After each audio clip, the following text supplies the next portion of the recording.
साजरा करण्यात आला दीपावलीच्या ठाणेकरांना नाही तर संपूर्ण महाराष्ट्राला शुभेच्छा देण्यासाठी आणि भ्रष्ट कारभाराच्या विरोधात सगळ्यांनीच एकत्र यायला।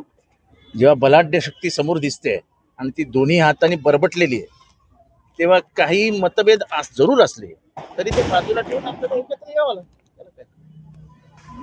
देवीची देखील पूजा देखील केली, दर्शन देखील घेतलेलं आहे। काय नेमकं साकडं घातलंय सर्वांनी? या ठाण्यातनं जो भ्रष्ट कारभार आणि गेनी म्हणजे ठाण्यात लुटलं नाही, दरोडा घातलाय, महाराष्ट्रात दरोडा घातलाय, त्या दरोडेखोरांना बाजूला कर देवी, तेवढी शक्ती आम्हाला दे, एवढी मागणी केली। एकीकडे महाविकास आघाडीकडून मतदार यादीचा जो गोळ आहे तो स्वच्छ करा आणि त्यानंतरच निवडणुका घ्या असं देखील म्हटलं जातं। असं मतदार याद्यांमध्ये चोऱ्या केल्याशिवाय ते विधानसभा जिंकूच शकत नव्हते।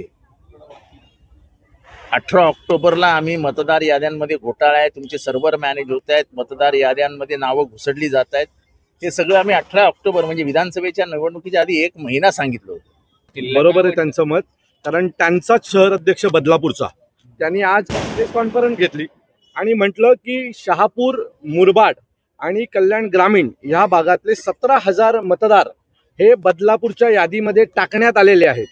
तो याचा अर्थ अशाच सगळ्या गोष्टी करून हे लोक निवडून आलेत। आता त्यावेळेला तिथला शहर अध्यक्ष का नाही बोलला शिवसेनेचा की अशा प्रकारे मतं नोंदवलेत, कारण त्यावेळेला ते दोघं एकत्र मिळून निवडणुका लढत होते। आता ज्या वेळेला वेगवेगळ्या लढायची वेळ आली त्यावेळेला बोंबा मारायला लागले।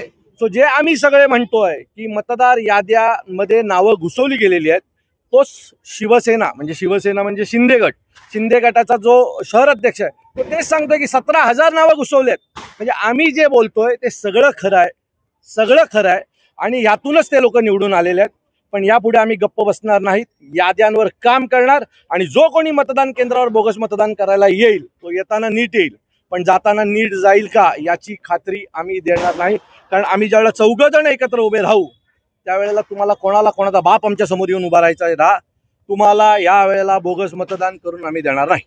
2024ला लोकसभेच्या निवडणुकीमध्ये 1,61,000 एवढे बोगस मतदार, त्यावेळेला इलेक्शनची यादी तयार झाल्यानंतर, मला वाटतं पब्लिश झाल्यानंतर दुसऱ्या दिवशी त्याचं ऑब्जेक्शन पुराव्यासकट आम्ही त्यावेळेला इलेक्शन कमिशनर असेल, त्यानंतर इकडचे निवडणूक असेल, या सर्वांना दिलं, परंतु एकही नाव त्यावेळेला कमी झालं नाही।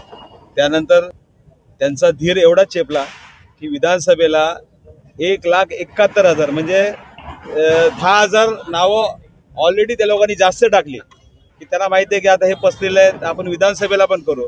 आणि तुम्ही विधानसभेला चित्र डोळ्यासमोर बघितलं असेल की जे निवडून न येणारे सुद्धा लोक झोपेतून उठून निवडून आले आणि हे संबंध चालू आहे। मला वाटतं आता ह्या गोष्टीवरती सर्व पक्ष एकत्र झालेले आहेत आणि त्या दिवशी सेना भवनमध्ये सुद्धा मीटिंग झाली, सर्व पक्षाचे नेते मंडळी हजर होते आणि 1 नोव्हेंबरला मोठा मोर्चा त्या ठिकाणी निघेल इलेक्शन कमिशनरच्या ऑफिसवरती। आणि तुम्हाला माहिती असेल की आता लोक गप्प बसणार नाहीत।